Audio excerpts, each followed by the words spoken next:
주미무력부장 동지, 열병부대들은 조선노동당 창건 예순도 경추.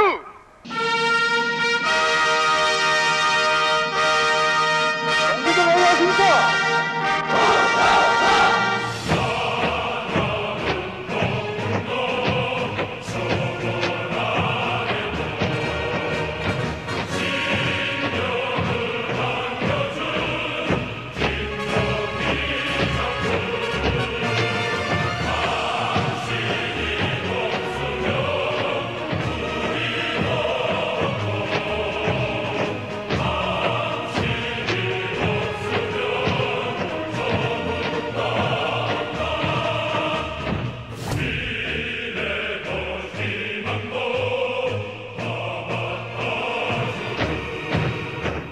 Right after we launched VBS, people started saying, North Korea, why don't you go to North Korea? Why? Because nobody knows anything about North Korea. So we were fascinated by it, and we tried to get in for a year and a half, but couldn't, because North Korea doesn't let anyone in. They do not want anyone to corrupt their 100% homogenous society that is 100% ruled by one person, Kim Jong-un. In the end, we just got so frustrated that we ended up flying to South Korea and saying, well, at least we can go to the DMZ and sort of put our foot into North Korea and sort of at least see a little bit of it from the south. Let's go see the DMZ, which is the demilitarized zone, which is the border between North Korea and South Korea.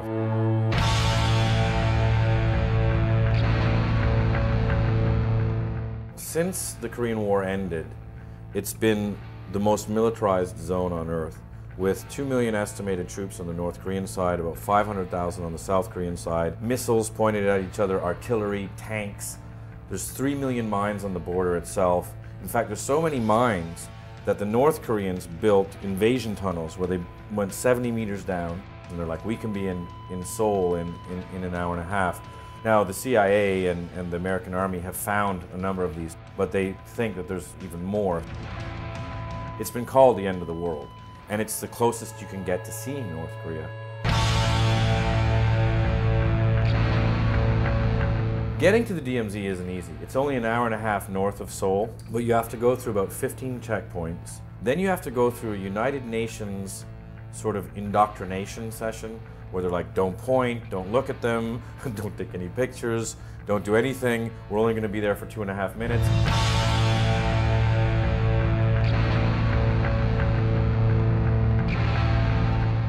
So we're at the last stop in South Korea before going to the DMZ. This here is Freedom Bridge. Right after the Korean War, it was the last time the North and South exchanged POWs. And on the other side of that now, a little further back, is North Korea. Right here, it's kind of like a theme park, but as you see, like just beyond the theme park, kind of hidden by the trees, there's barbed wire and landmines and checkpoints everywhere. So it's kind of a very bizarre theme park. A lot of families come and they put up messages or prayers for their family in the north that they've been split and never allowed to see. So they all come here and make a pilgrimage and say, okay, this is what I'm going to put up. Someone's put up some golf balls there. I think the South's going to lose pretty damn quick. They're going to be sort of rave soldiers brought up on PlayStation versus the North Koreans who eat grass and sleep with their AK.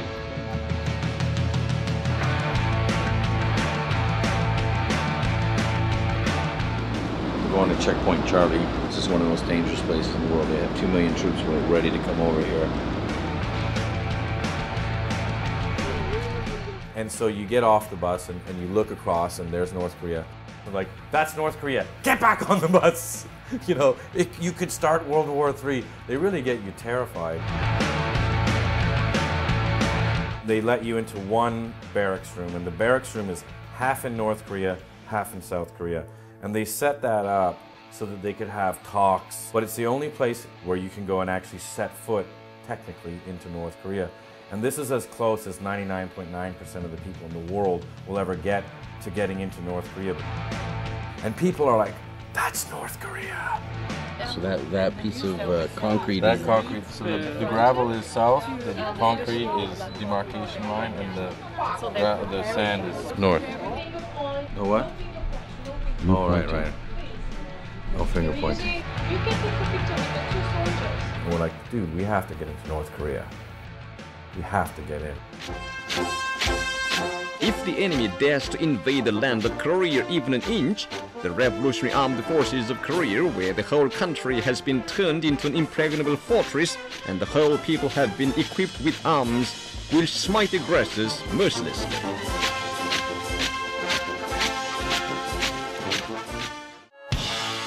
North Korea is a regime arming with missiles and weapons of mass destruction. States like these and their terrorist allies constitute an axis of evil, arming to threaten the peace of the world. The United States of America will not permit the world's most dangerous regimes to threaten us with the world's most destructive weapons.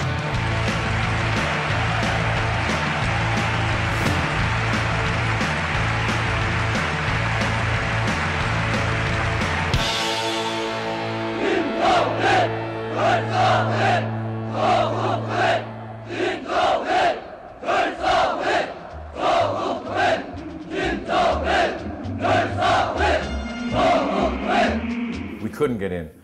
We tried through the embassy, through press, through Swedish embassy, British embassy, Canadian embassy, German embassy, and I was saying to myself, what in God's name is going on here? So we were interviewing North Korean refugees in South Korea, and a few of them had said, just go to Shenyang and bribe the consulate there. That's what everybody else does.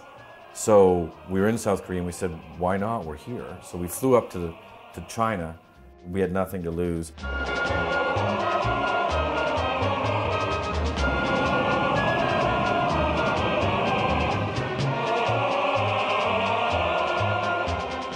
And we met the consul in Shenyang, paid a fee, a visa fee, and we left our passports there and in fact most of our money. And we went back to this North Korean hotel. We had to stay in one of their hotels in northern China. And we were supposed to hear back from them at 4 the next afternoon. At 6 in the morning, there's a banging on our door, and we wake up all discombobulated, and they're like, we have to go now. Here's your passport, let's go. And we're like, where are we going? Where are we going? And they don't give you any time to react, not 1 second. They take you right out from the room at 6 in the morning and get you on the plane. Shenyang, yeah, you gotta come to Shenyang. Stay here in the North Korean hotel. With concrete beds.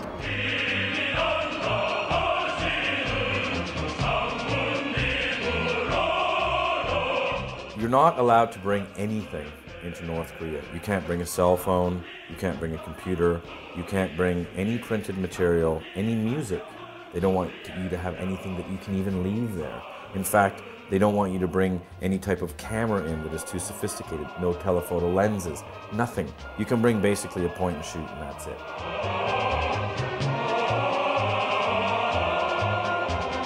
In fact, when you go in, you have to sign a thing saying, I'm not bringing in anything. And let me tell you, if they find out that you did, you're in deep shit.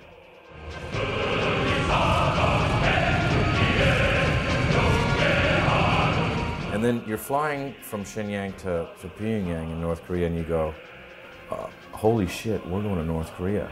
And with the express purpose of shooting, which you're not allowed to do, with the express purpose of making a documentary, which you're not allowed to do, this is terrifying. So from the first minute I got there, I was shit scared.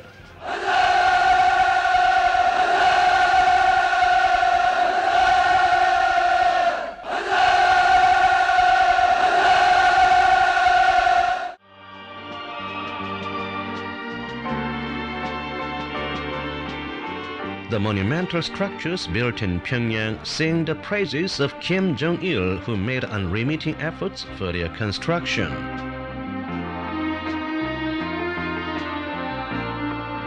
The new appearance of Pyongyang will hand down to posterity the fact that Kim Jong-il is a genius of creation who ushered in the heyday of construction in this land. First sight of Pyongyang. Pretty dismal.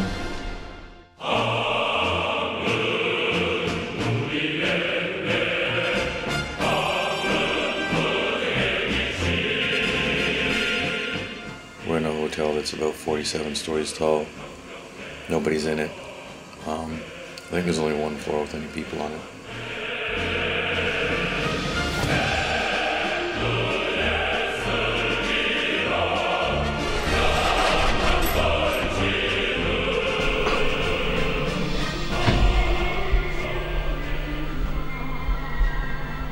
We're in the hotel room, and we've been told that they're bugged, that they're listening to us. I don't know if whispering is gonna help. That might be where it all stems from. Hello, hello. Whoa. Come in. Come in, Tokyo. Hello. Hello. Hello. Hello. We're here.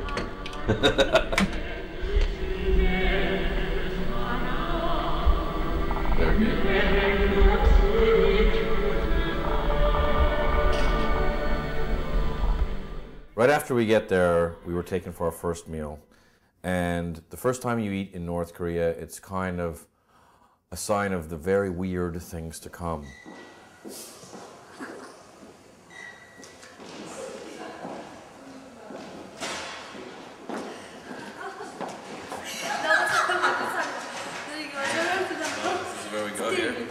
Table is over here. Sit please. Okay, that's very nice. Is that kumgang?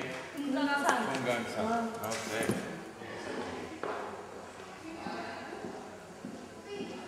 We're in the Big Banquet Room. As you can see, it's huge. There's about 20 women who are getting ready for our dinner. First of all, they give you about 3 or 4 courses of absolutely inedible food. It's just matter. It's like fried matter. And you're kind of going, yeah, but you're waiting for everyone to fill in. When's this banquet happening? When's the banquet? There is no banquet. Where is everyone? It's not very busy here. You realize they've gotten so much bad press for not having food that they want to show, oh, there's plenty of food. Food everywhere. And they're carefully laying out the food the whole time you're eating. And then as you're leaving, you notice they're pulling all the things they've just carefully laid into little tiny trays that they're carefully going to bring back and keep for the next day. And you're just sitting there by yourself, eating your matter, going, okay, I've come to crazy land.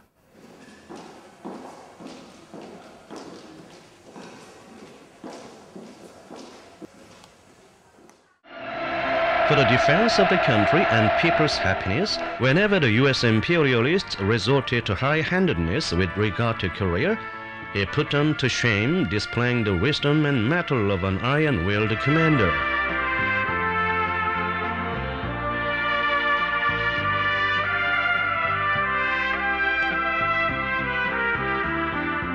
The Korean People's Army displayed its invincible power.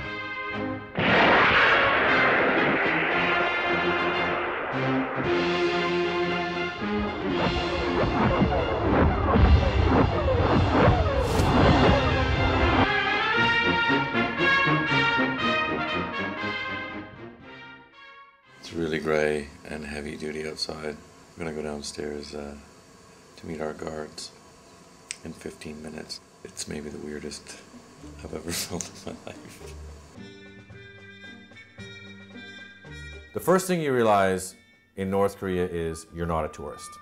You're on a tour. You come in, you're shown what you're shown, you're escorted out, you're escorted the whole time, you're never allowed on your own.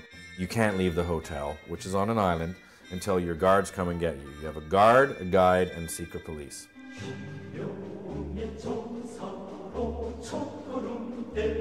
The first place they take you is to the Pueblo, which is an American spy ship that they captured in the 60s during the Cold War, and they docked it in downtown Pyongyang, and the indoctrination starts. They disguised this ship as a civil marine research ship, and they intruded into our territory waters in 1968, but captured by our Navy.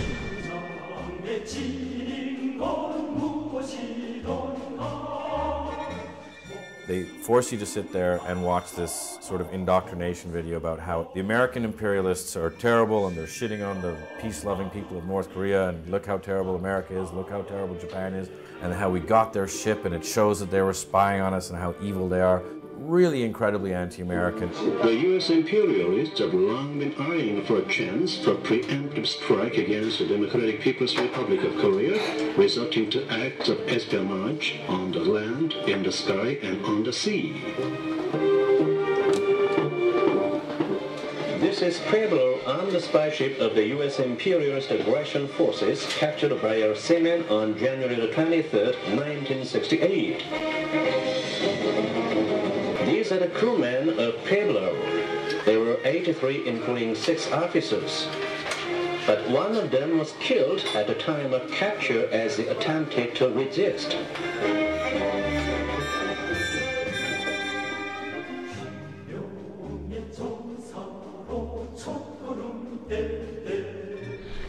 These holes were made by splinters of a shell on our ship. So one of the U.S. soldiers ran to take weapon here, but he killed by splinters of a shell.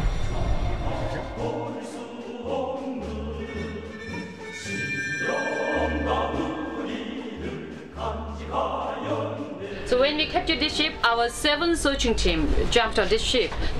So at that moment, the captain was sitting on this seat. So he was bending his back. Splinters passed above his head. So he was very lucky.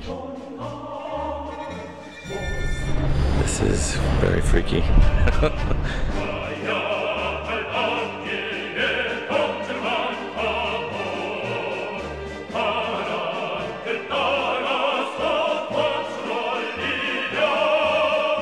On the way here, there's a big poster that says, "The way to peace is on the point of a bayonet." And you know, all the North Koreans are brought here, so you're sort of sitting there as the only Caucasian going, "Oh good," as everyone's staring at you with daggers. And you're just sitting there going, "Okay, great, I get it. There's going to be a lot more of this." They've just heard about how bad we are. So I don't know if they like us very much. Many years have passed since the Pueblo incident.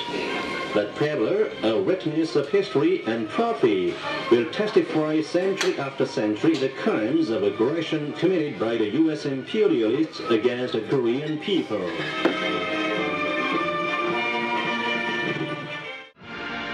Kim Jong-il devoted strenuous efforts to stepping up socialist economic construction.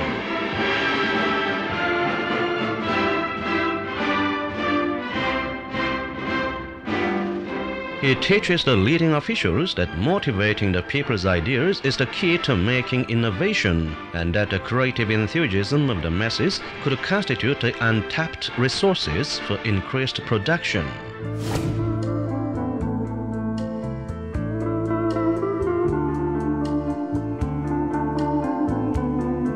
So every day around 6:30 in the morning, our guides and our guards would come to pick us up. They'd put us in a truck, drive us out to some monument, and you drive for like 2 hours. And the first thing you notice are, there's no cars. The villages have no electricity. There's no nothing. Nothing's happening anywhere.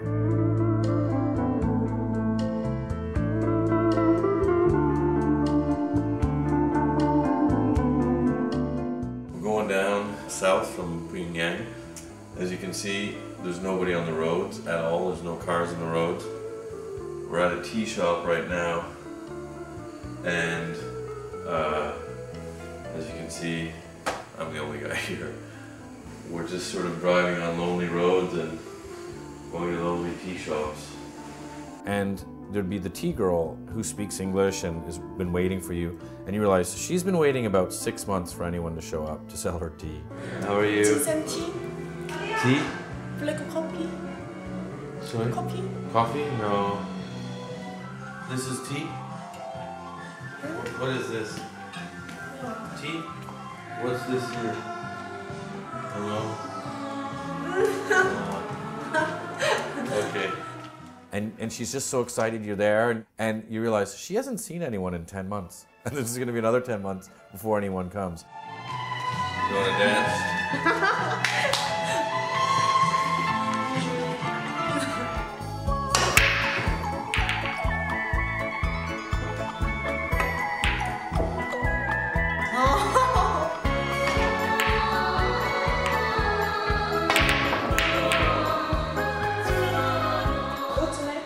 Shane. What's your name? Shane. Shane. You? Shane. Pyongyang. Punyong. 운용시. Yes. 운용시.